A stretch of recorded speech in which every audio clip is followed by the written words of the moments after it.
when I was preparing to talk with you today, I was reading through the biographical outline in the parish catalog, which has so much of your voice in it, which is very helpful. And it made me curious about something you described that we've never talked about, which is the scene in the mid-60s where you're deciding to radically transform your work. And you describe sitting in front of a white wall and thinking. And what's implied is that part of what's going into that thought is like how you're going to make your work and your life as an artist. And I would just love to hear more about that moment and what you were working out at that time in your life. Sure. Well, it was very clear to me at that point that as a woman, I was really being repressed as an artist. I mean, that was really clear.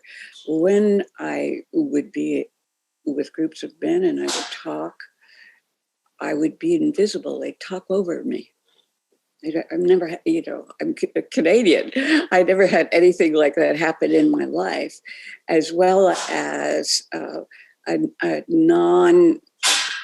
just a general non-recognition of me from the time I was a student as an art student at Black Mountain through to New York. And so I thought, well, is this really going to make me happy to be pursuing a way of life that is so rejective, incredibly rejective? And I mostly through my daughter, I knew Dick Bellamy, I knew everybody, Carl Andre, Bob Smithson, and I always got the same response, is that I was invisible. I was at that point working for Bob Rauschenberg, and I was part of Judson Dance Theater. So I was dancing. As a dancer, I always got a certain amount of recognition, but that's not what I wanted to do. That was something I could do, and I loved working there, but it's not what I wanted to do with my life. I'd have that opportunity before, being asked to join troops, and so because I could always dance.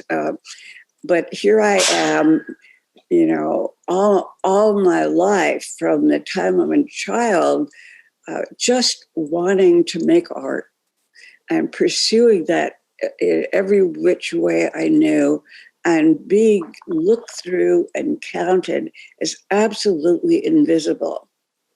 So I thought, is this what I want to do?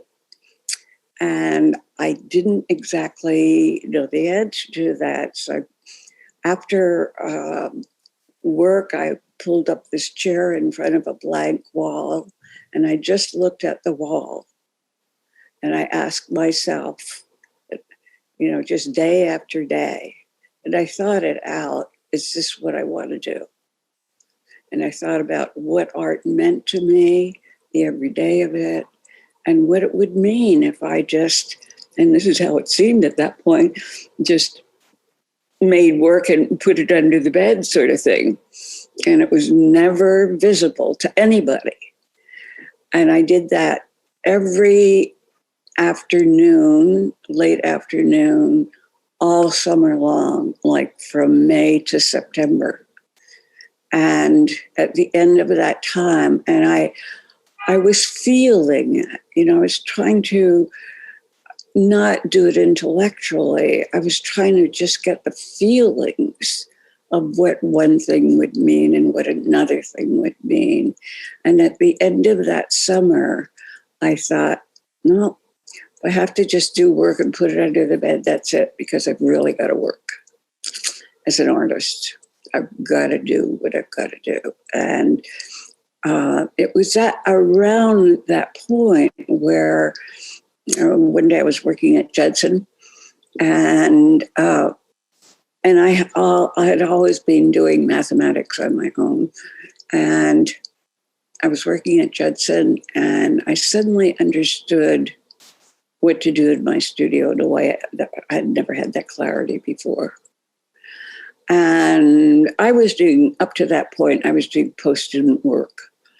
And in other words, I was looking at other people's vocabulary. I mean, I did de Koonings, I was post-student work. And suddenly I saw what to do. And I stopped dancing, went home. I told the people that I'd working with at Judson I wasn't coming back because I was wanting to work in the studio. I went and I worked in the studio and I made the first set theory work. And I guess the thing that I'm especially curious about, because I know that you had been studying mathematics from your time at Black Mountain because of your work with Max Dane, but I'm wondering about how you finally got to that recognition moment where the intellectual resources of mathematics as a language and as a form of inquiry become manifest in the art making in that set work. I don't know, because the high school I went to, I had zip math, and we learned to write. I can write, but math, we didn't have math. And suddenly I didn't like the art classes at Black Mountain in the wintertime. They were really dreadful. They were teaching and people were doing abstract expressionism, which was the vocabulary, as far as I was concerned, was already old. And I knew that I didn't want to do that. But when I walked into Dane's class, I experienced creativity,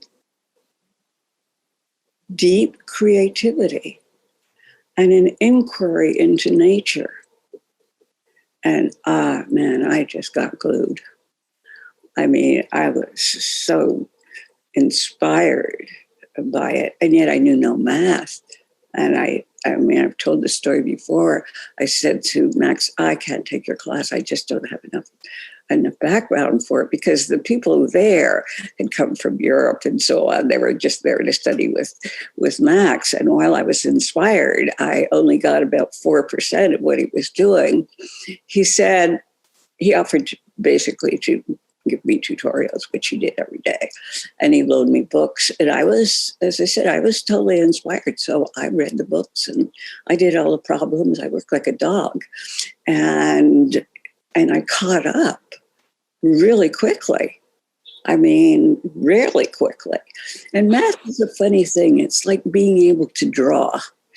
You kind of born with this ability. And I had seen signs of it in my growing up, but I didn't experience it until I was in Max's class. And first of all, Max was visual.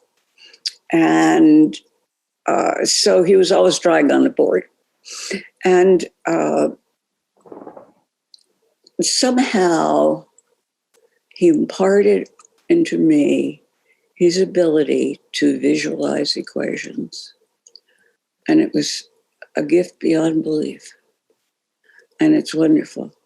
It's just a wonderful thing to do. When you set about remounting that work from the set theory period for your recent show at DIA, after the ensuing decades between the 1971 and the early 21st century, what did you feel like you learned about the piece in redoing it now? Like, what problems or did it present? Time for me is elusive. I see very little difference in my work between yesterday and today. I can go, I just putting that work together. Of course, I realize there's a time lapse, but installing it at DIA, it's the same. I got the same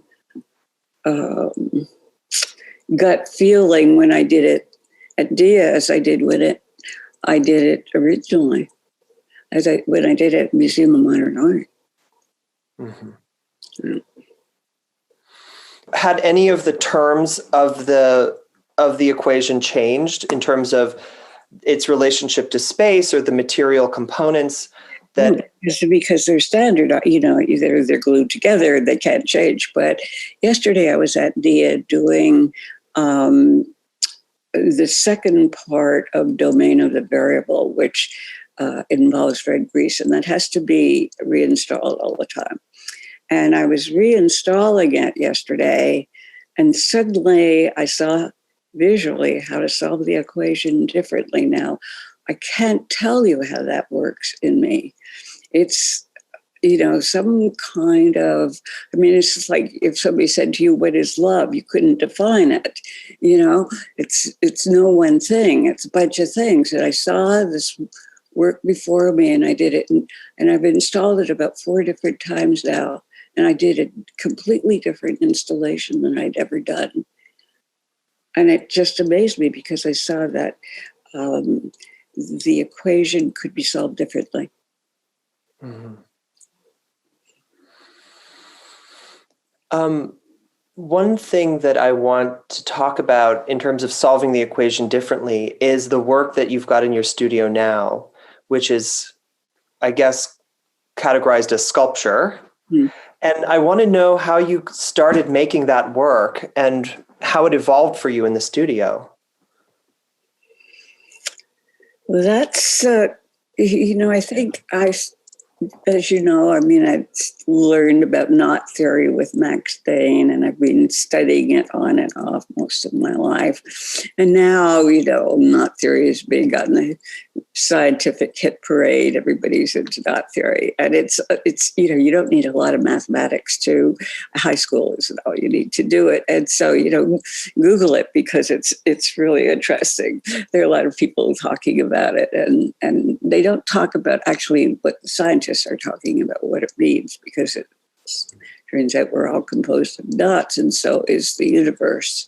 It's a very big thing, but in fact, there are only a numbered amount of knots. I think might be 12 or something. I can't remember of the simple knots. But I was doing something called a trefoil knot in the work that's on the wall in the studio. The painted panels. And I think that something happened. These things are not intellectual. It's like it's an emotional thing. Something happened as I was working with the wire, and I thought, I want to get big. I want to get into rope. I want to actually do knots. The wire is constricted. It's good for the panels, but it's constricting me somehow. So I ordered some rope from Amazon. And when and I started to just let it fall and see what it did. And so at one point there was just rope all over the floor in the studio. And then I started to configure it. And then somehow or other, I felt I was also going every week, once a week, which I've been doing for a while now, and looking at the Dogon sculpture at the Met from Mali, the art of Mali. And I've been looking at it for years, in fact. And it is thought that the Dogon culture came from Egypt. There's similarities in their language, and there's a lot of similarities in their astronomy. They're sophisticated about astronomy. So I go to the Met and I look at Dogon sculpture, and then I go and look at the work of Egypt, and then I go back and I look at the Dogon, and I can't tell, this knowledge it's not verbal knowledge. It doesn't come up in words, but I'm doing it in order to know how to do that sculpture. Mm-hmm. And there was something about using objects which are known to everybody. When you were first telling me about these sculptures, you said that you think of them as a subset of sculptures that painters make, which are different than sculptures than sculptors. Not a subset. I just think that sculptors tend to make three-dimensional paintings like Twombly and Rauschenberg and Matisse And Picasso, I mean, it is the tradition, which is a very different spatial concept than, say, Richard Serra or Brancusi. Sculptors have a different spatial reality, but when painters make sculpture, is their spatial relationship is, as I said, kind of three-dimensional painting. The role of the transparency of them is so beautiful. And I think the conceptual engagement with transparency itself is something that really persists in your work. Mm. And does that have to do with ways that you feel like that you're able to engage questions of perspective and dimensionality of a plane? Or how did that emerge as a quality that interested you? I think it's experiential. You know, a lot of the roots of my being an artist come from Canada. And a lot of the the understanding of transparency has to do with skiing through new snow. Oh, wow. And because at night in the moonlight, you know, and with my older brother and sister, and they'd be a little bit ahead of me, and I'd see their tracks in the snow, which were so beautiful, you know, and liquid. And you know, where the snow is, the sky is dark. It's like the things transform because the ground is bright, the way the sky is when there's no snow, and then sky is dark.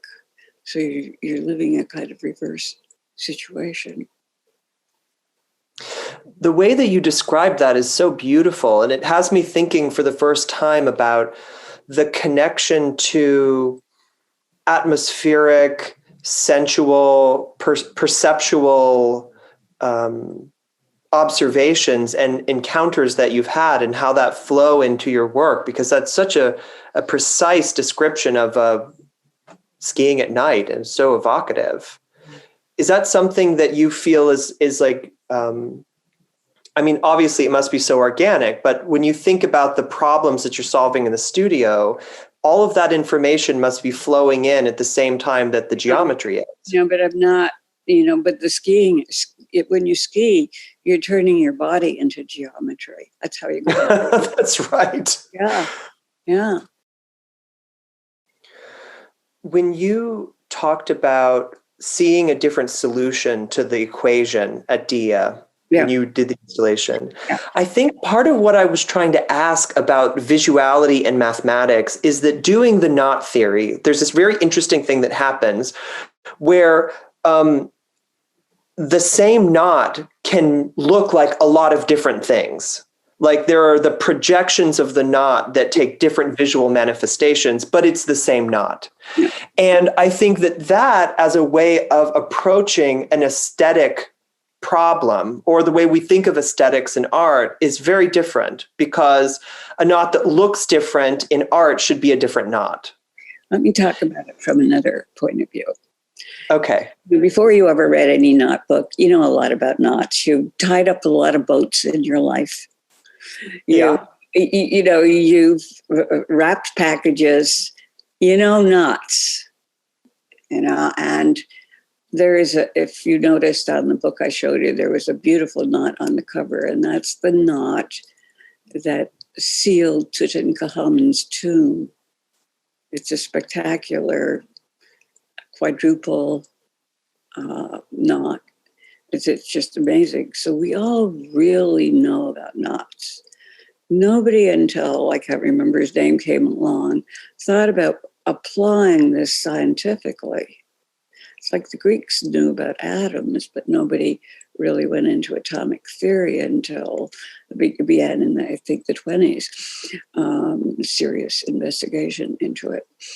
We know about knots, but now people are real scientists and mathematicians are really recognizing what knots do. But make no mistake, I am not in any way illustrating knot theory. I am making art. And I want to do what the Dogons did. I want you to look at my work and feel it in your groin. I want you to look at it and know yourself better from looking at it. I want to share this glorious thing that happens to me. I want to share it with other people. Mm-hmm. That's why I've never had, a lot of studio assistants. I've never had anybody until very recently work on the work itself, unless it was to do with installations and I had to have help. But, I want to do it all myself. I even used to, when I painted, I used to do my own gessoing. I didn't build stretchers, but I did my own gessoing, which is a big job. And because I wanted all of it, because this thing happens, and Merleau Ponty wrote about it in the I-Mind, Primacy of Perception, the I-Mind chapter. He says something, and I have written about this, that when I go into my studio, my body changes. I stand differently, I move differently, I walk differently, I'm a different person. And that is all about achieving this incredible experience of seeing something before you that you've never seen before. That has to do with art is made by human beings. So it's the human experience. And, I hope, I don't, I think if, the Dogons are better artists than I am, but, this is what I'm aiming for. Could you talk a little more about your experience of the Dogon sculpture in particular? Because when I experience it, I'm so struck by the complexity of shape and void and volume and its relationship to the physical body that relates to the objects. Again, I don't know that I do know how to talk about it, but what they have, as you know, in the Met is mostly masks. And right. That is what I'm mostly familiar with. But here's these masks, which I don't know the right word. It's not distort, but they utilize human features in an exaggerated geometric way.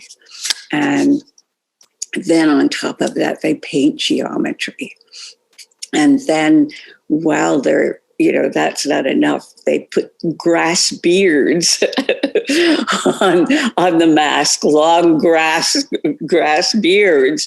And, that's Mariel Mertz. On a good day. It's like what you do when you know about nature.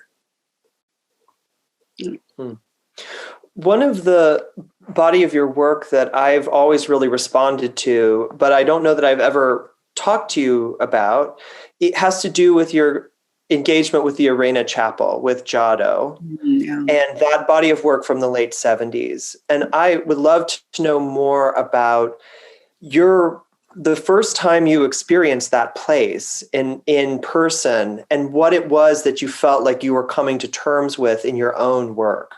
Well, remember that in those days, the Giotto, the Arena Chapel was not under glass.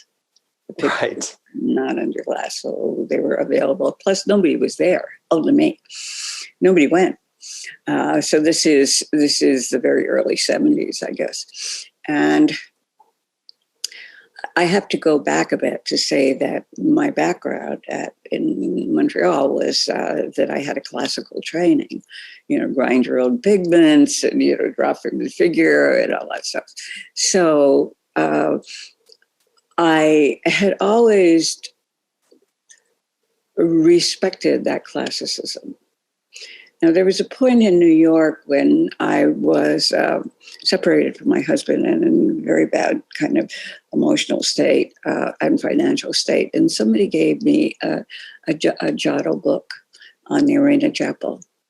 And I just lived by that book. Boy, that was my lifesaver, that book. And I looked at it and I looked at it. And I understood what Giotto had done in his time, how radical he was. And I'm interested in being radical, but not radical for the sake of enfant terrible, but really radical in terms of what's going on around you. And he just did something that was so radical, and it's so radical in the Giotto and the Arena Chapel. I mean, the black and white figures in the corners, and the fact that he painted the figures large, like nobody felt and slender, and then the whole Sidi's eye, Egyptian eye, so extraordinary, and his use of color. Now, I learned to do bud fresco, and it's a bitch to do, and it's really wicked. And the reason it's wicked is that you can only do so much in one day, and then it dries, and then when you go to do the same thing the next day to join on a big area in the same color, exactly the same circumstances, same amount of humidity in the air, and the color just doesn't dry the same. And particularly, it's hard with the blues, and you hang wet cheesecloth in front of it overnight and so on. But it takes a lot of years of experience to know exactly how to do what Giotto did. Those are frescoes, and they are just technically stunning. One aspect of your work that I've always really responded to and identified with is the investment in it as a form of thought. Yes. Art itself is like an extremely specific and kind of elevated form of thinking. Mm-hmm. And I would just love to hear more about like your questions for thinking in art and what you think is what kind of thought is possible there.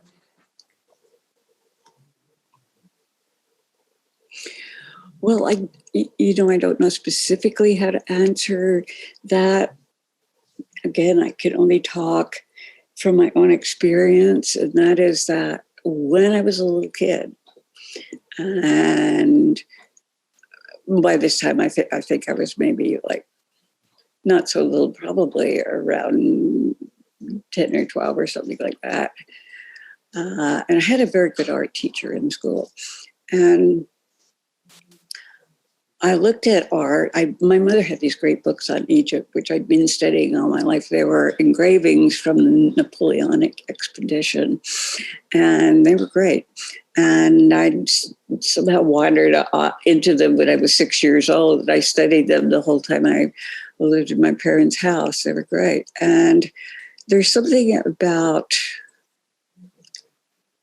knowing that early Egyptian work and seeing how, appreciating it and knowing how good it was, that made me understand that every other study, like science and so on, becomes outmoded with time. Something comes along and replaces it that's better. Not so in art. It spans time in an unpredictable way. The great Egyptian art that was made 5,000 years ago is still great. It's as great now as it was then. And that's not so about the mathematics or, philosophy or any other field you want to talk about. Earlier in this conversation, you said that you came to realize that a lot of art history was like missing the point of art, or the things in art that you were interested in. And so as a counterpoint to that, how would you describe what it is that is meaningful in the way that we engage with or talk about art, or art of the historical past? That's a hard question that I just don't know the answer to. What I've known, again, I just have to go into experience. What I've noticed over time is that when you're in an exhibition, and the exhibition is good work, people shut up. The usual, taking the selfies and all of that, it's still there, but it's diminished. And there's a kind of hushed silence, like in the Roscoe show that's up now, and a little bit not as much so, but somewhat in the Barbara Haskell Mexican mural show. People really look, and they don't look and talk. So there's something about art that is so basic. It's basic like taste or language or, any of the body functions. It's basic.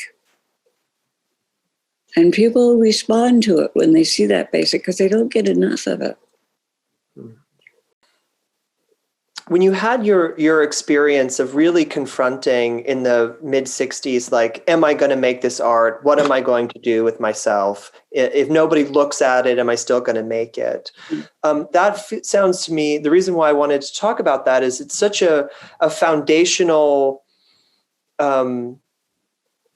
it's like such a foundational understanding or direction that every artist, I think, at a different point needs to come to in relationship to what they're doing. And I think that it's definitely clarifying. It seems to me like it's a question of clarifying what it is you believe art is or what you should be doing in relationship to it. No. And my father was a really beautiful, amazing man. And he said things like, the most important thing in your life is to find out how to be happy. What is going to make you happy?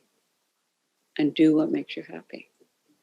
And he said, that's different for many people. Some people, to be happy is to be in a wonderful relationship and work like hell at a lousy job. It's not a pure thing, but he just said, you have a he said this, he said, you have a responsibility to yourself to be happy. That is your responsibility. That was his religion. Isn't that beautiful? Yeah. And that's what I thought. This is making this work, even though I may never show it, share it with anyone. And it's my life's work and it gets destroyed when I die. It will make me happy making it. Well, I think maybe the last thing I might ask you tonight, Dorothea, is about, I feel like you in many informal ways have provided a lot of mentorship to younger artists that you've met. And I have a training thing that I do in my studio. So I've trained a lot of people to be artists. Some are very well known. Most aren't, but they're working very well and they're exhibiting and they're good artists and so on. Well, with that in mind, I'm wondering, like, what I know that kind of advice or direction that you give is so contingent on the person and the exact where they are in their life. But in general, what would you advise to a younger artist making their way in their work in this city? Go and work in the studio of an artist you like. Go and work in the studio of an artist you like. Just don't consider it as a job. We consider it as the postgraduate work. Well, it's not a job. If you take it as a job, you may as well take any job, a better paying job. But if you really work for artists, pretty much, as you know, are very generous, and they will teach you. And of course, some artists have a million studio assistants and they exploit them, but most artists don't do that. And if you work, a friend of mine who trained here actually just went to work for Mel Kendrick. So like she's going from one studio to the other, and she didn't go to art school, so she has to get this training somewhere. And she's very, very smart. She's extraordinarily smart and very talented. So that's what she's doing, and that's, I know that the people who have trained here have, and this not, the famous people, but there's a young artist. You see people, after all, life is hard. Whether you become known as an artist or not, is probably hard on the artist, but if you're not well known, it doesn't matter. You're still an artist. You still have that impulse that I had that you want to make art. And there's somebody that that trained with me, who's a young artist who lives out on the West Coast. So he's not so young anymore, named Douglas Golofsky. And, I follow his work through. We have a, internet relationship. I'm still, talking to him about what he does, not in terms of mentoring him, but in terms of, artist to artist and so on. Well, there is something that I think maybe can only be fully conveyed by just the example and being in proximity to someone. But I feel that one of the powerful lessons of your life is so much about how you've structured your life and how you've structured your life in a particular way in order to make the art that you make. Just honestly, I'm very honest. And I'm not very political. I'm kind of club-footed when it comes to politics. But what kind of... It's just like there's no bullshit here. I do know that about you. Yeah. But how do you see that as the way that we regard the decisions that we make in terms of living our lives with the decisions that we make in terms of pursuing the art that we make? I just find your own honesty, whatever it is. I mean, one of the things I noticed about artists that kind of faded away, they had their moment in New York, and then they moved upstate. And then they started living in a stage set. They bought antique furniture, the old spinning wheel in the parlor and so on. You really do that. I think, no accoutrement, just work. Mm-hmm. But it takes to work. I mean, as you know, I live in the closet of a very big loft. The only part that is for living is my bedroom. Mm-hmm. And a closet, that's all. Mm. So, but I think that I had an interesting experience in that, and I thought about it a lot, and that is, I had a surgery, and I didn't want to undergo anesthesia. And the surgeon was willing just to give me numbing. So we talked all the way through the surgery. And he told me that he trained as a concert pianist. He's a brilliant surgeon. And that, he trained at that, there's a famous piano school in Philadelphia. He trained there, and he had, all these people whose names I forget now, but who's the, concert pianist that I know he trained with them. And he was, going to go out of school and go into this round of concert piano playing. And, and everybody thought he was brilliant and so on. And he thought that he wasn't. He had a very high standard about music. And he said, he said to himself, I'm just not good enough. And it's not like his ego is in his songs. It's not, He said, I'll be very good, but I won't be great. And whatever I do, I want to be great. And so he thought, well, I have these trained hands. I'll go into surgery. So starting all over again, he went to medical school and became this brilliant surgeon. But that's what I'm talking about, you really have to believe and feel that belief, or you're wasting your life. And by wasting your life, I mean, you're following my father's tenets. You're not being happy. You have an idea about wanting to be an artist, but you're not making yourself happy. And the joy of life is happiness itself, but not if you do the wrong thing. That year, the 6 months or whatever, 3 months of sitting in front of that wall is some of the most important time I've ever spent in my life. Mm. Because I was being perhaps influenced by the culture. I should get married. I should do this. I should do that. You know, culture was always telling I should dress a certain way. It was always telling me what to do. And, you know, you want to be obliging. Don't be obliging only to yourself. Oof. That's not a selfish statement. It's about happiness. I have a responsibility, not you, but, you know, we have a responsibility to make ourselves as happy as we can. Wow.